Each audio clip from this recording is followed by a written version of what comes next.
আচ্ছা গাইস, আপনি কি কখনো কল্পনা করছেন আমাদের ফ্রি ফায়ার গেমটার এই অবস্থা হয়ে যাবে? কখনোই কল্পনা করেননি।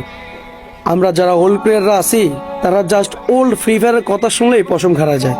আগের সং, আগের গেম প্লে, হিপ হপ দেখলে এই মামা হিপ হপ পড়ছে, একটা স্ক্রিনশট মার, ক্রিমিনাল পড়ছে, আরে বন্ধু আজকে শুক্রবার ডকটেক পূরণ করতে হইব, তুই খেলোস নাই, তোর কাস্টম পাবি না, তোর গিল্ডে কিক মারা দেবো রাত 12টার দিকে, শেষ, তুই আর কাস্টম পাবি না। বন্ধু তুই শনিবারের কাস্টম পাইছিস না, তোরটা আগে বানা, আমি পরে বানাবো। এমন দিন গেছে কাস্টম না পাই, একটা কাস্টম 50 থেকে 100 টাকা দিয়ে কিনে খেলছি আমরা ফ্রি ফায়ারটা। আজকে এই ফ্রি ফায়ারটার কি অবস্থা, 24 ঘন্টার জন্য কাস্টম দেয়, আনলিমিটেড কাস্টম দিয়ে রাখলেও কেউ খেলে না। গেমটা আগের মতো নাই ভাই, কিচ্ছু রেয়ার নাই ভাই।